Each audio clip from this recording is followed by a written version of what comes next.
بسم الله الرحمن الرحيم. الحمد لله الذي أنزل على عبده الكتاب ولم يجعل له عوجا قيما لينذر بأسا شديدا من لدنه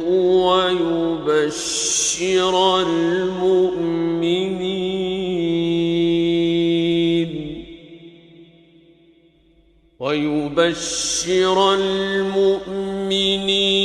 الذين يعملون الصالحات أن لهم أجرا حسنا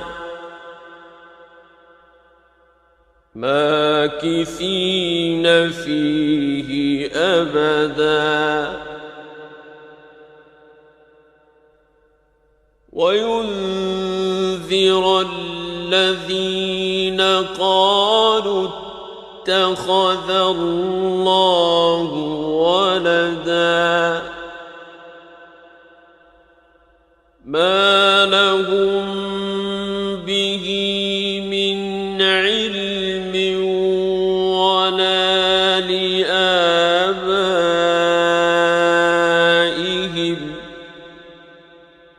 كبرت كلمة تخرج من أفواههم إن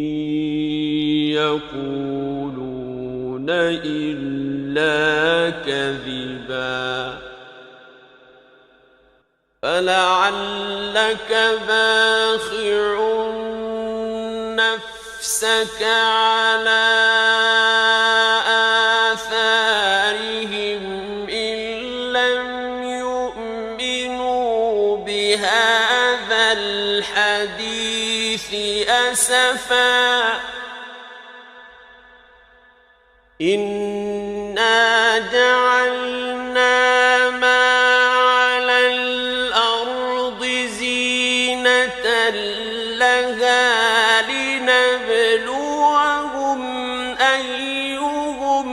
أحسن عملا وإنا لجاعلون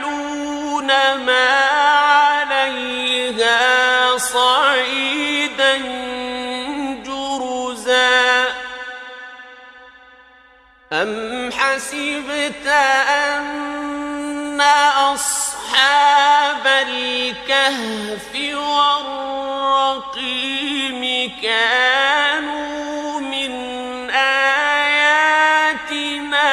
عجبا إذ أوى الفتية إلى الكهف فقالوا ربنا آتنا من لدنك رحمة وهيئ لنا من أمرنا رشدا فضربنا على آذانهم في الكهف سنين عددا ثم بعثناهم لنعلم أي الحزبين أحصى لما لبثوا أمدا نحن نقص عليك نبأهم بالحق إنهم فتية آمنوا بربهم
وإذ اعتزلتموهم وما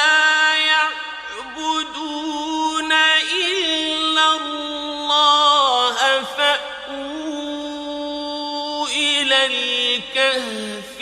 ينشر لكم ربكم من رحمته فأووا إلى الكهف ينشر لكم ربكم من رحمته ويهيئ لكم من أمركم مرفقا وترى الشمس إذا طلعت تزاور عن كهفهم ذات اليمين وإذا غربت تقرضهم ذات الشمال وهم في فجوة منه ذلك من آيات الله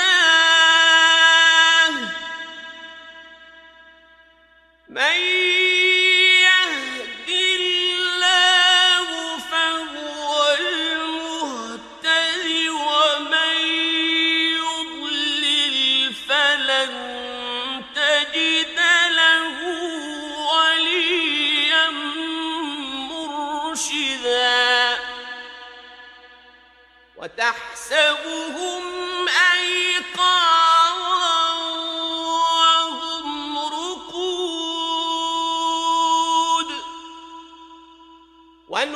ونقلبهم ذات اليمين وذات الشمال وكلبهم باسط ذراعيه بالوصيد لو اطلعت عليهم لوليت منهم فرارا ولملئت منهم رعبا وكذلك بعثناهم ليتساءلوا بينهم قال قائل منهم كم لبثتم قالوا لبثنا يوما أو بعض يوم قالوا ربكم أعلم بما لبثتم فابعثوا أحدكم بورقكم هذه إلى المدينة فلينظر أيها أزكى طعاما فلينظر أيها أزكى طعاما فليأتكم برزق منه وليتلطف ولا يشعرن بكم أحدا إنهم إن يظهروا عليكم يرجموكم أو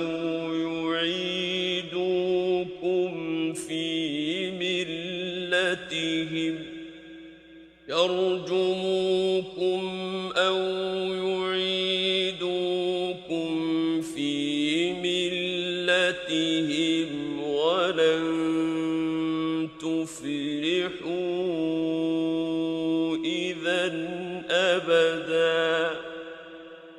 وكذلك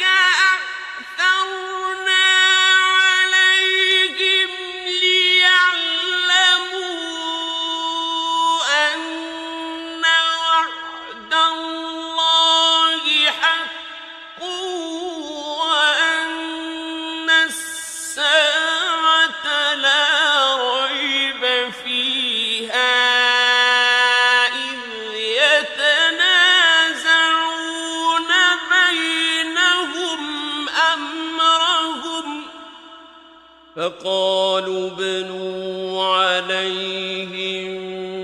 بنيانا ربهم أعلم بهم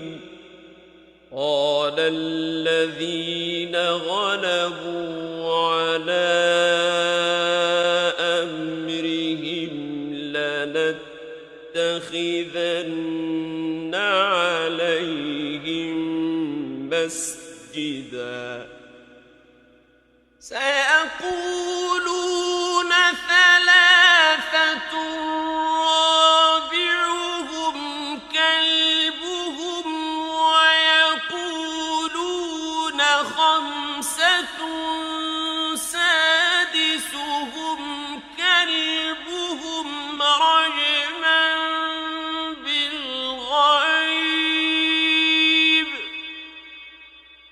رجما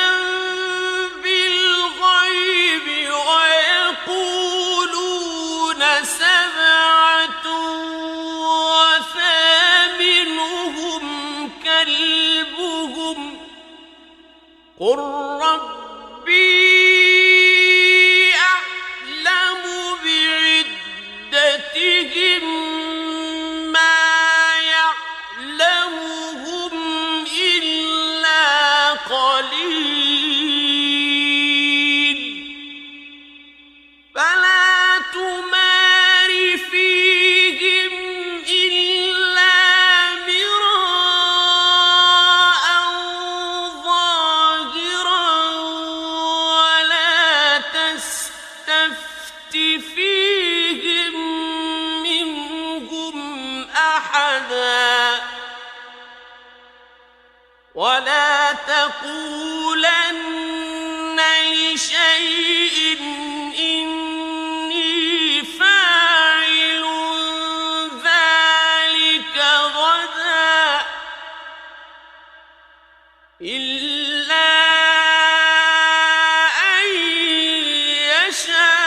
يشاء الله واذكر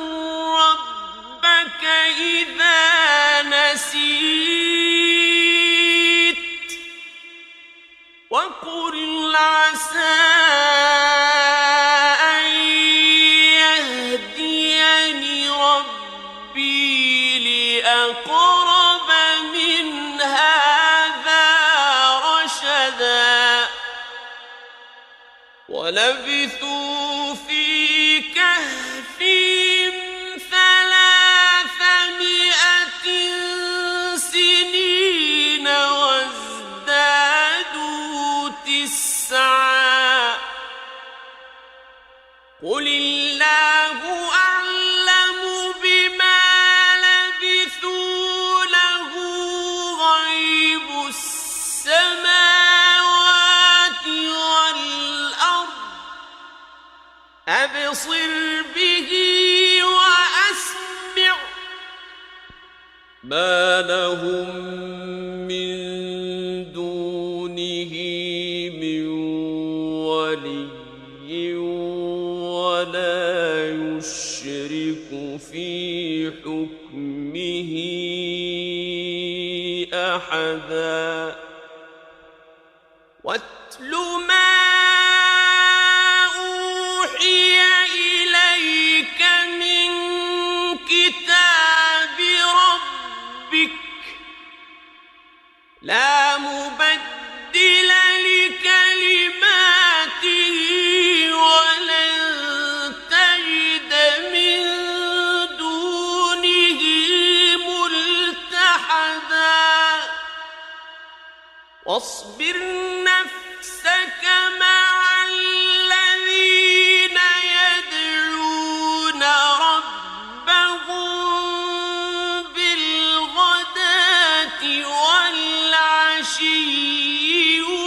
يريدون وجهه ولا تعد عيناك عنهم تريد زينة الحياة الدنيا ولا تطع من أغفلنا قلبه عن ذكرنا واتبع هواه وكان أمره فرطا وقل الحق من ربكم فمن شاء فليؤمن ومن شاء فليكفر إنا أعتدنا للظالمين نارا أحاط بهم سرادقها وإن يستغيثوا يغاثوا بماء كالمهل يشوي الوجوه بئس الشراب وساءت مرتفقا إن الذين آمنوا وعملوا الصالحات إنا لا نضيع أجر من أحسن عملا أولئك لهم جنات عدن تجري من تحتهم الأنهار يحلون فيها من أساور من ذهب يحلون فيها من أساور من ذهب ويلبسون ثيابا خضرا من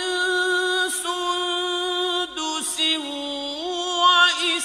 واستبرق ويلبسون ثيابا خضرا من سندس واستبرق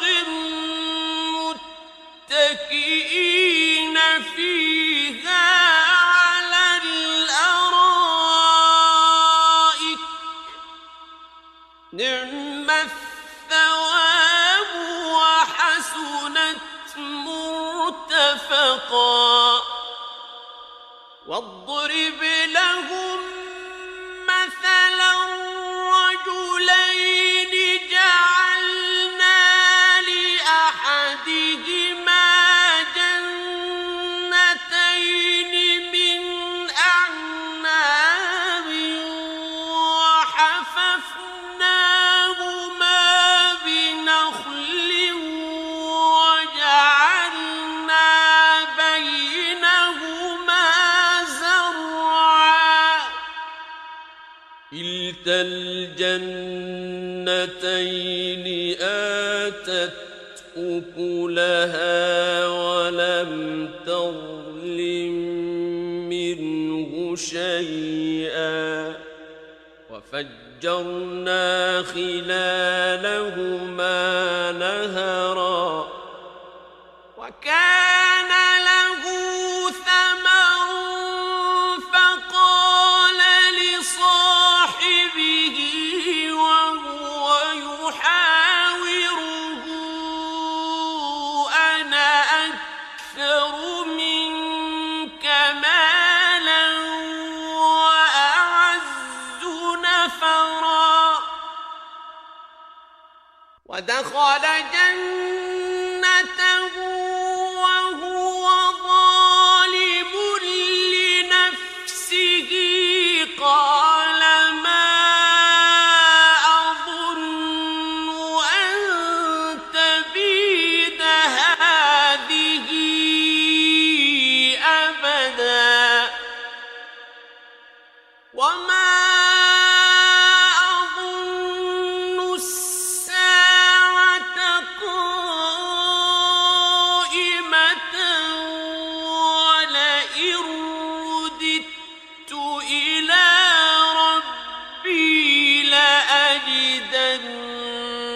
خيرا منها منقلبا قال له صاحبه وهو يحاوره أكفرت بالذي خلقك من تراب ثم من ثم سواك رجلا لكن هو الله ربي ولا أشرك بربي أحدا ولولا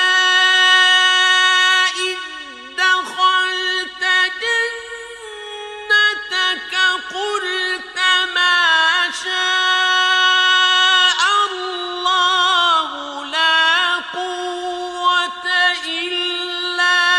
بالله إن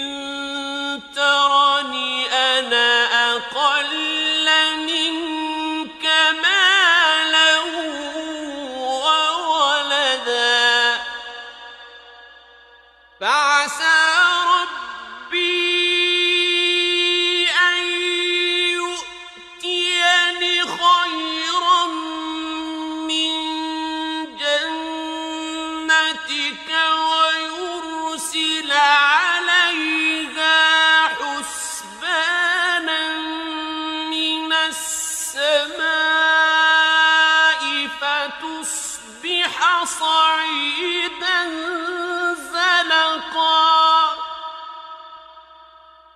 أو يصبح ماؤها غورا فلن تستطيع له طلبا وأحيط بثمره فأصبح يقلب كفيه على ما أنفق فيها وهي خاوية على عروشها فأصبح يقلب كفيه على ما أنفق فيها وهي خاوية على عروشها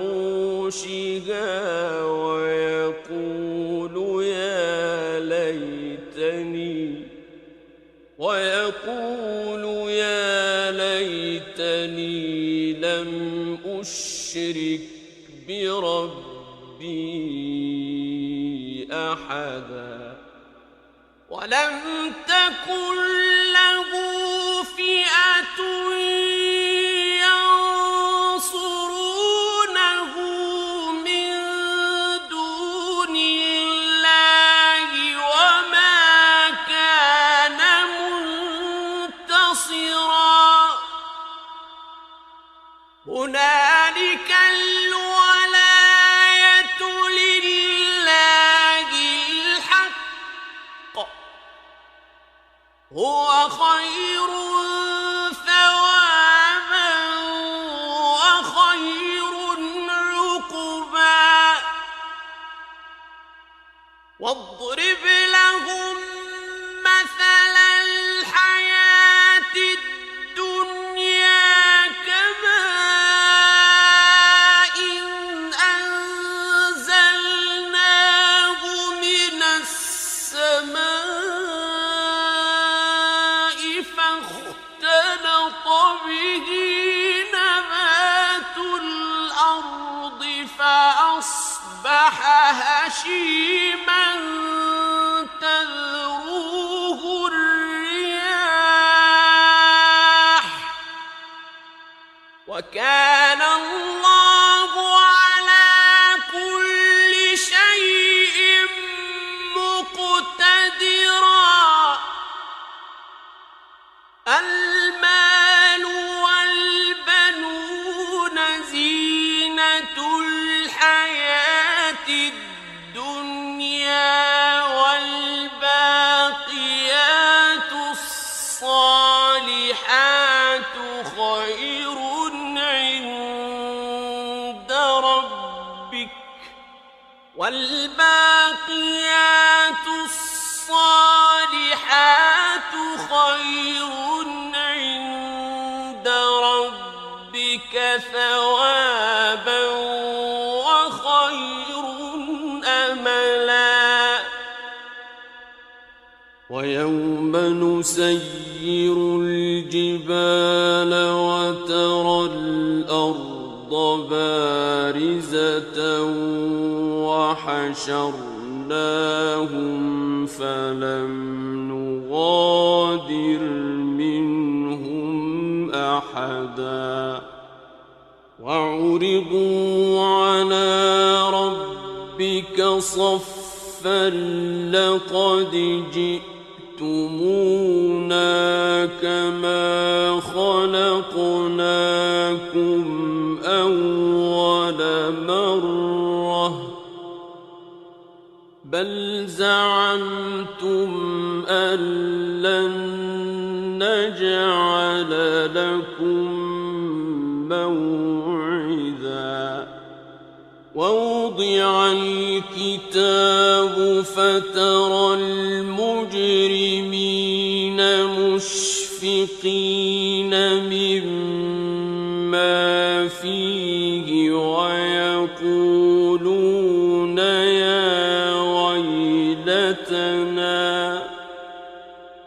ويقولون يا ويلتنا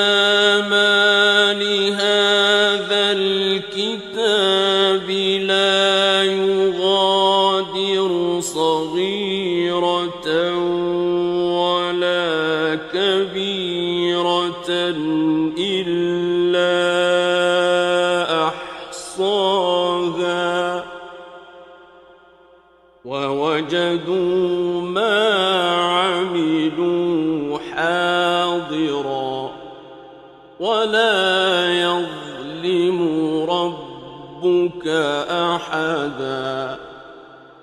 وإذ قلنا للملائكة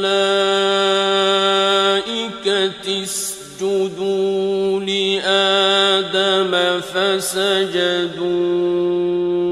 إلا إبليس كان من الجن ففسق عن أمر ربه أفتتخذونه وذريته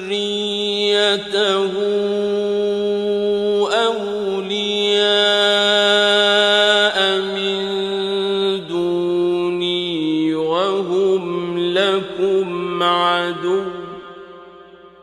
بئس للظالمين بدلا ما أشهدتهم خلق السماوات والأرض ولا خلق أنفسهم وما كنت متخذ المضلين عضدا ويوم يقول نادوا شركائي الذين زعمتم فدعوهم فلم يستجيبوا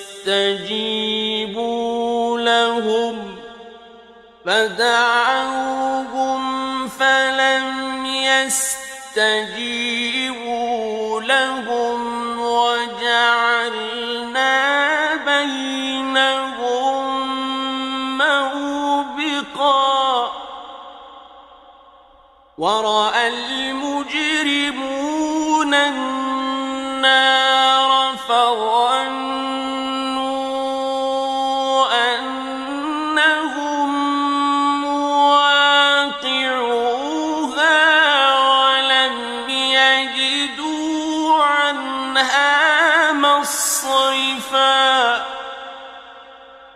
ولقد صرفنا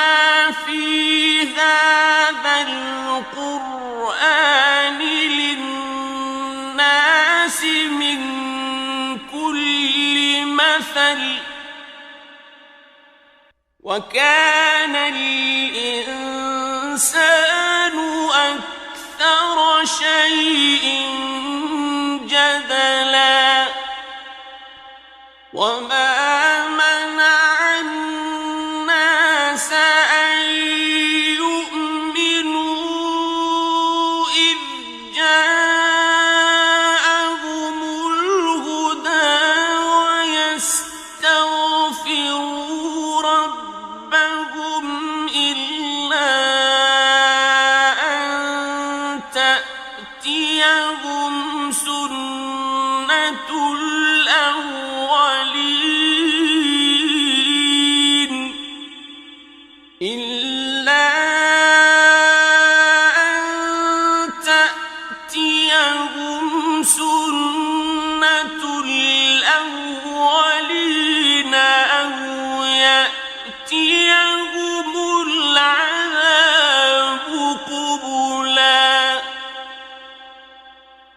وما نرسل المرسلين إلا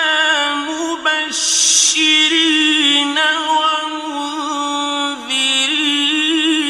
ومنذرين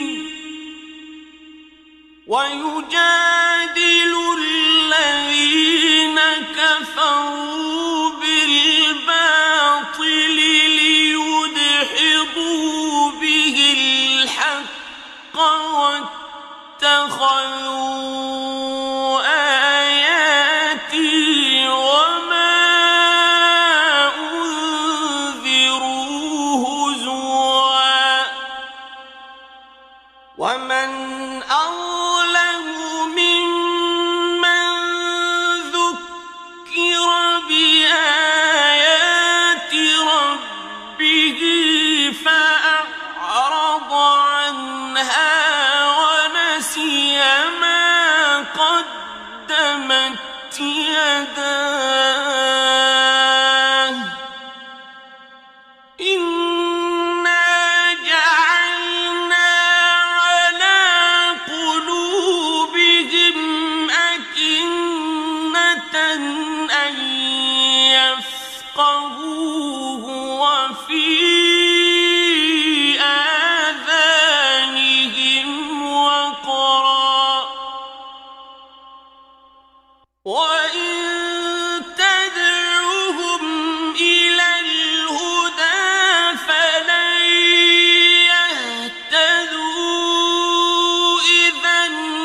أبدا وربك الغفور ذو الرحمة لو يؤاخذهم بما كسبوا لعجل لهم العذاب بل لهم موعد لن يجدوا من دونه موئلا وتلك القرى أهلكناهم لما ظلموا وجعلنا لمهلكهم موعدا وإذ قال موسى لفتاه لا أبرح حتى أبلغ مجمع البحرين أو أمضي حقبا فلما بلغا مجمع بينهما نسيا حوتهما فاتخذ سبيله في البحر سربا فلما جاوزا قال لفتاه آتنا غداءنا لقد لقينا من سفرنا هذا نصبا قال أرأيت إذ أوينا إلى الصخرة فإني نسيت الحوت وما أنسانيه إلا الشيطان أن أذكره واتخذ سبيله في البحر عجبا قال ذلك ما كنا نبغ فارتدا على آثارهما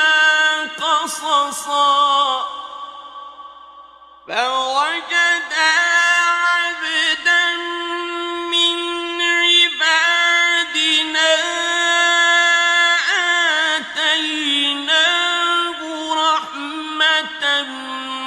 من عندنا وعلمناه من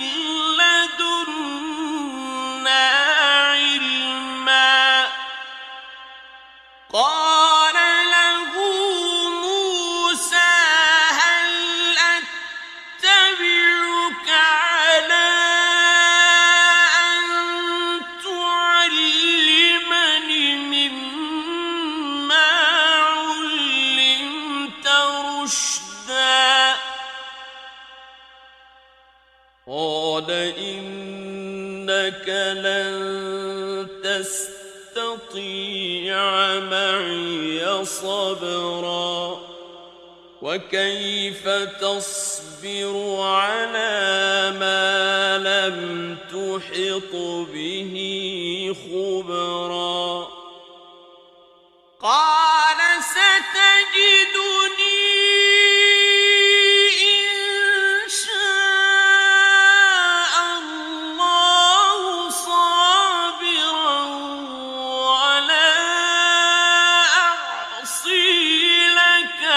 أمرا قال فإن اتبعتني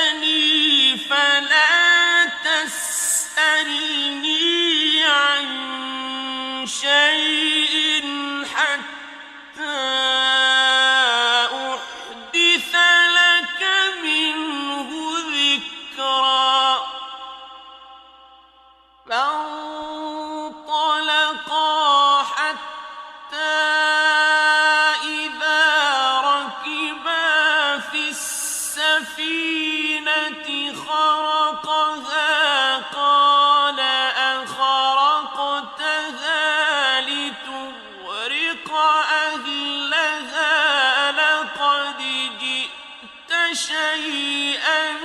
إمرا قال ألم أقل إنك لن تستطيع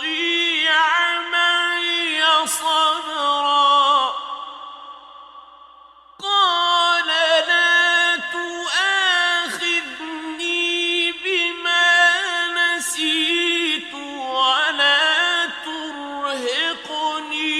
من أمري عسرا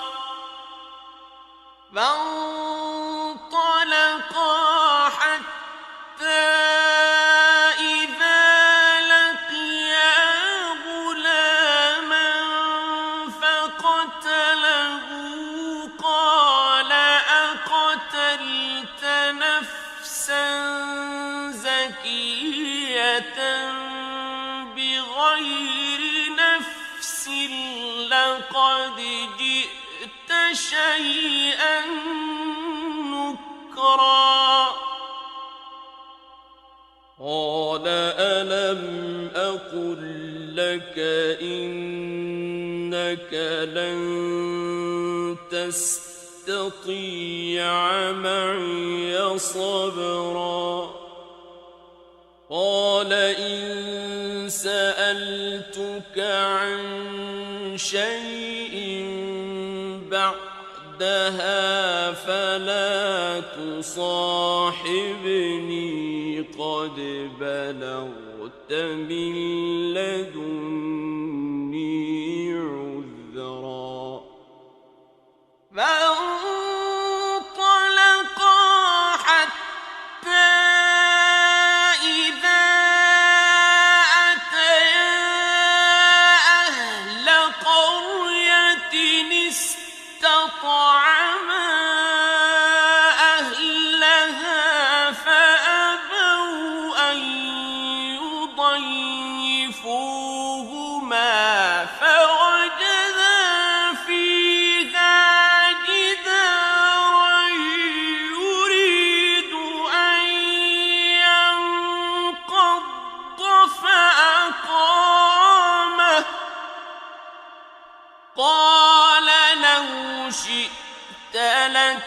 لاتخذت عليه أجرا قال هذا فراق بيني وبينك سأنبئك بتأويل ما لم تستطع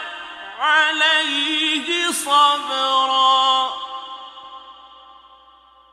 أما السفينة فكانت لمساكين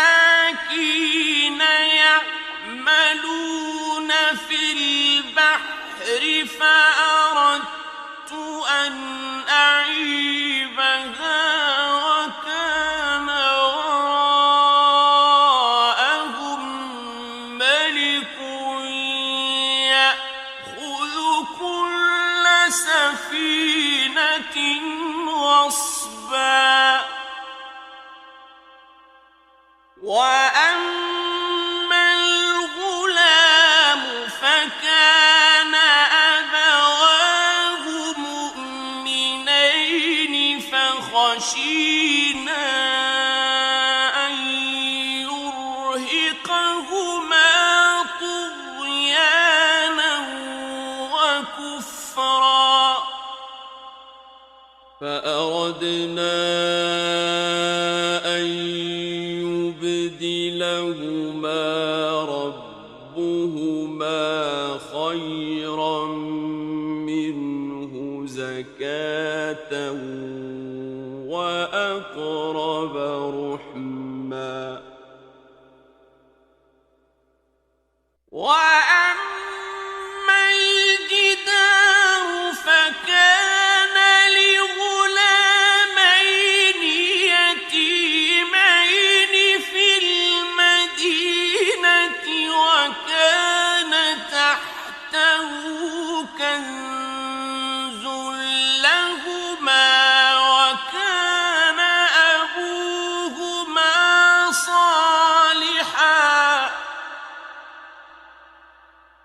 وكان أبوهما صالحا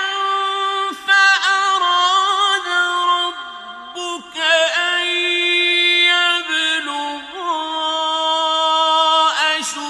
أشدهما ويستخرجا كنزهما رحمة من ربك وما فعلته عن أمري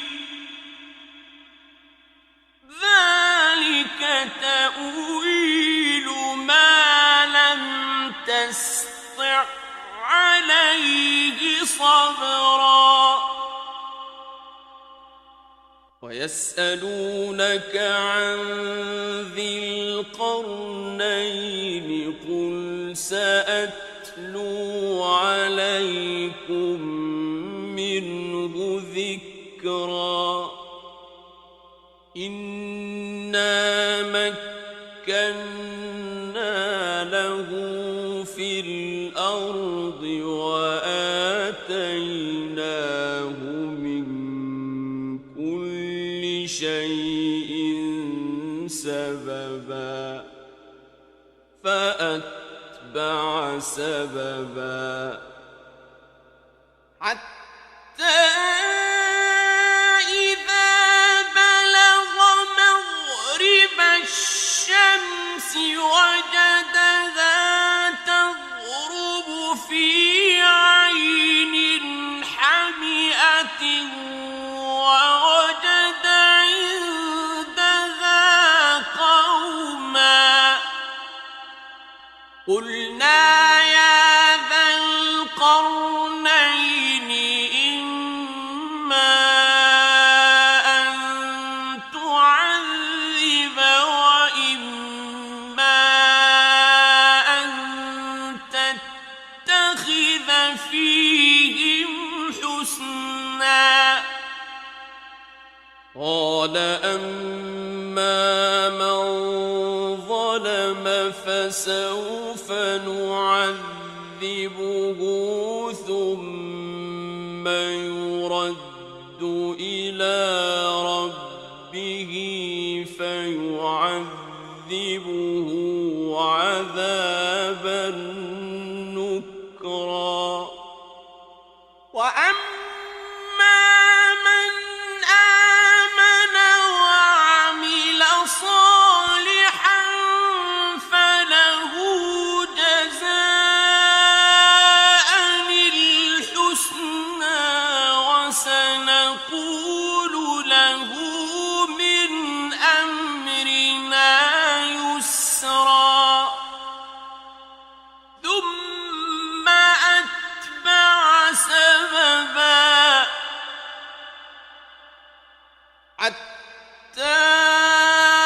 إذا بلغ مطلع الشمس وجدها تطلع على قوم لم نجعل لهم من دونها سترا كذلك وقد أحطنا بما لديه خبرا ثم أتبع سببا حتى إذا بلغ بين السدين وجد من دونهما قوما لا يكادون يفقهون قولا قالوا يا ذا القرنين إن يأجوج ومأجوج مفسدون في الأرض فهل نجعل لك خرجا على أن تجعل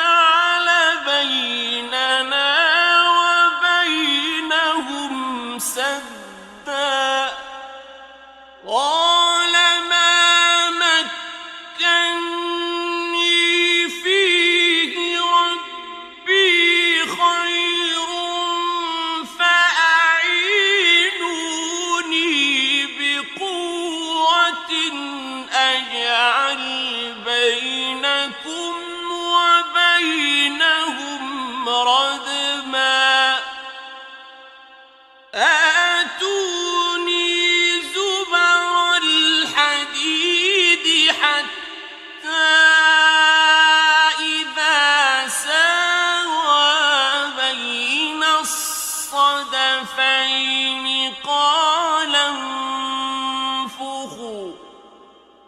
حتى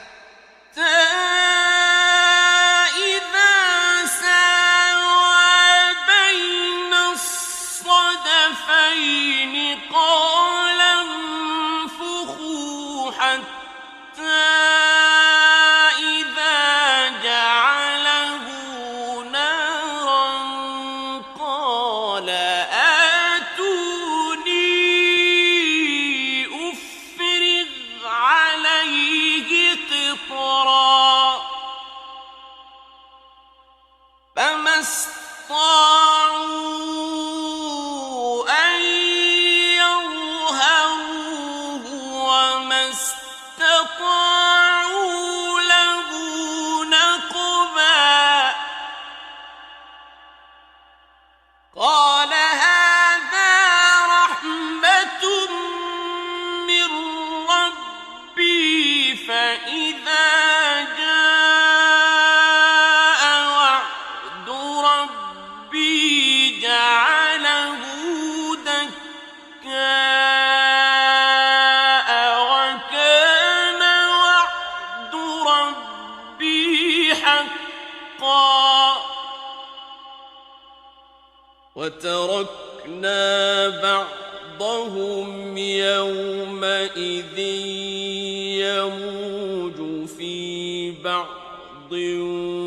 ونفخ في الصور فجمعناهم جمعا وعرضنا جهنم يومئذ للكافرين عرضا الذين كانت أعينهم في غطاء عن ذكري وكانوا لا يستطيعون سمعا أفحسب الذين كفروا أن يتخذوا عبادي من دوني أولياء إنا أعتدنا جهنم للكافرين نزلا قل هل ننبئكم بالأخسرين أعمالا الذين ضل سعيهم في الحياة الدنيا وهم يحسبون أنهم يحسنون صنعا أولئك الذين كفروا بآيات ربهم ولقائه فحبطت أعمالهم فلا نقيم لهم يوم القيامة وزنا ذلك جزاؤهم جهنم بما كفروا واتخذوا آياتي ورسلي هزوا إن الذين آمنوا وعملوا الصالحات كانت لهم جنات الفردوس نزلا خالدين فيها لا يبغون عنها فيها حولا قل لو كان البحر مدادا